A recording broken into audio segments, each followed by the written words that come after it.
Hey, this is Landon Bryce with thAutcast.com. I just saw Linus's video at Injured Minds about Asperger's and sex, and I wanted to record a quick response to it. First of all, a little bit about myself. I'm a teacher. I'm 45 years old. I have autism, not Asperger's syndrome, self-diagnosed. But I think that Linus had some excellent things to say, but there were some things that he left unsaid that I think are worth saying. First of all, I think it's important for young people with autism to recognize that they may or may not have sexual feelings that are similar to other people of their age. In other words, it's not at all unusual for kids who have autism to develop sexual feelings at the same time, 12, 13, 11 even, that other kids do. But it's also not at all unusual for people on the spectrum to start to develop sexual feelings a little bit later. And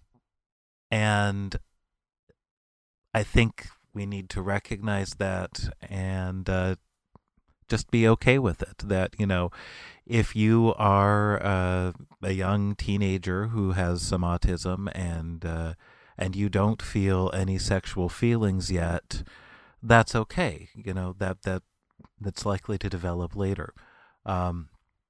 Another thing to recognize is that people with autism almost always, I think, mature emotionally more slowly than their peers. So I think it's a very good idea if you have Asperger's not to rush into a sexual relationship. I think you may find that your body is ready for things that emotionally you aren't ready for. And even if your peers are at a point where they're emotionally ready to start hooking up with each other, you need to be a little bit more careful with yourself. You need to recognize that that in some ways you may be emotionally a few years behind other people. I recognize this in myself, that because of my autism, in some ways, I'm much less mature emotionally than my peers. And the only way to change that is to recognize it and to work at it. But to pretend that I have emotional maturity that I don't have, and to get myself into situations where I'm not safe, those are bad ideas, and they're bad ideas for you too. Okay, let's talk a little bit about keeping yourself safe sexually. That means if you are at all likely to be in a sexual situation, that you have condoms and that you have practiced with them. And that, girls, that refers to you too. It's more important for boys, but it's important for girls too that they have condoms with them if they are at all likely to be in a sexual situation, and that they have opened the package and practiced putting one on a cucumber or a banana, and that they sort of know how they work. Boys, it's important that you not only know how condoms work, but that you know how they feel. You need to masturbate with a condom on, especially if you have sensory issues.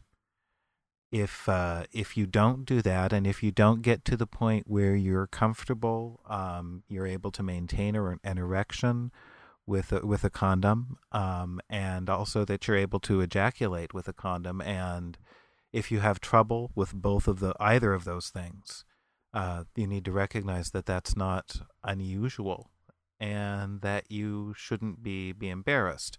But really, it's important for every guy who is interested in having sex that he practice with a condom. Until he can successfully maintain an erection and ejaculate with one. I think some guys expect that, when they're with a girl or with another guy, for that matter, they're going to be able to maintain things without any problem because they'll be so exciting.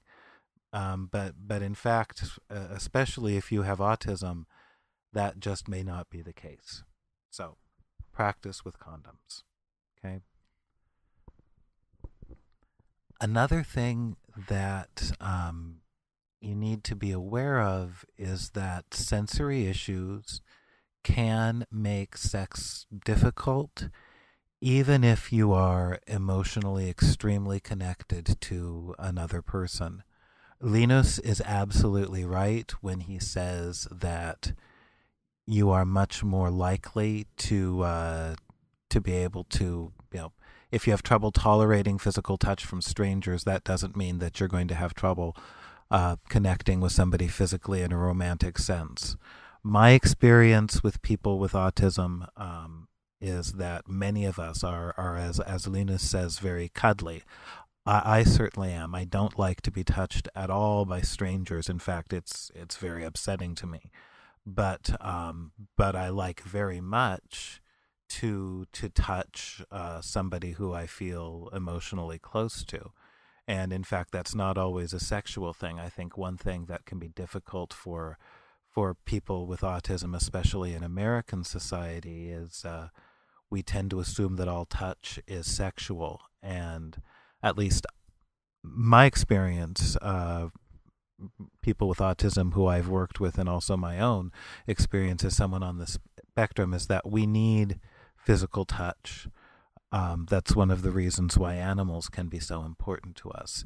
And, we may be, one of the things that delighted me when I visited Shanghai and visited a school there is that it was not unusual for kids to walk down the hall holding hands. And I think that people with autism need to be open to finding ways to have non-sexual physical contact with other people, especially if they're not in a sexual relationship. And actually, I say other people, frankly, animals can really do a wonderful job of serving that purpose of, at least for me, I know that I am saner and more functional because I have cats that I can touch and that I can hold, and that give me that feeling of physical comfort that I get from connecting with another living thing. I think a lot of people,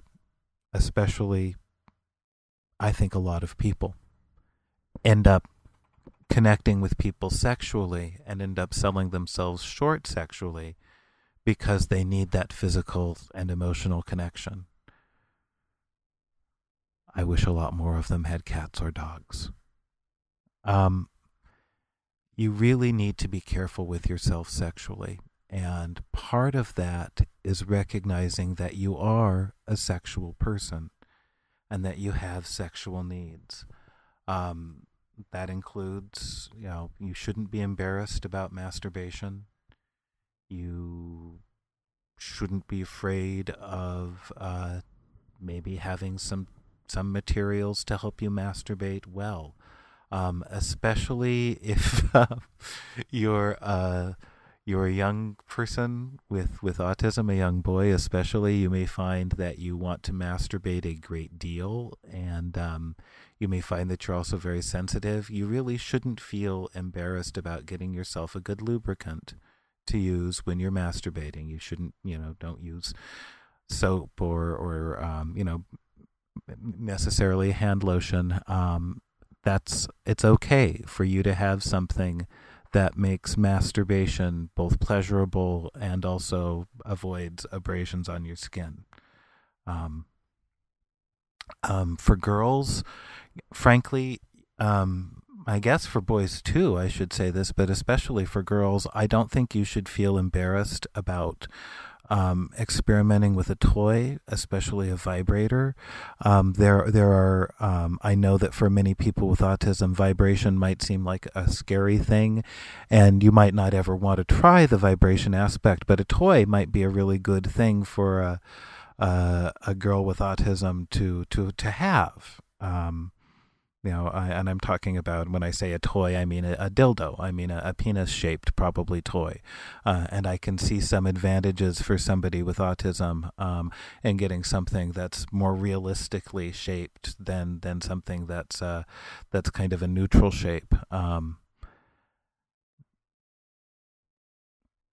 Because I can see some advantages in getting used to what a real penis feels like, and not becoming attached to feelings that something that's shaped like something other than a penis might give you. So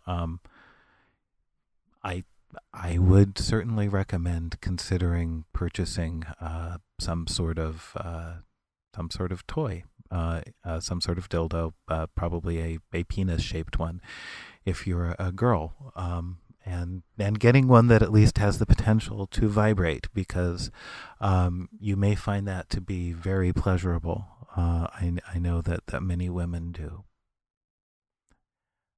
Well, I think that's enough for now. I hope that you'll visit my website, thAutcast, where I don't usually talk about sex, but this was an opportunity to respond and say a couple of things that I think connected well to what Linus was saying. But I'm old. I'm 45. I was married for 12 years. Even though I'm gay, I've in my second gay relationship. So I've actually know a lot about sex from all sorts of different psychological and physical angles.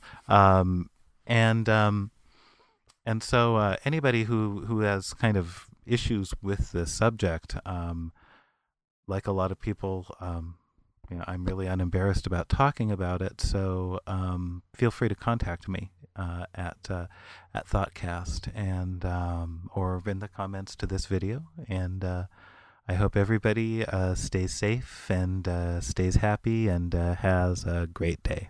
Bye bye. This is Landon.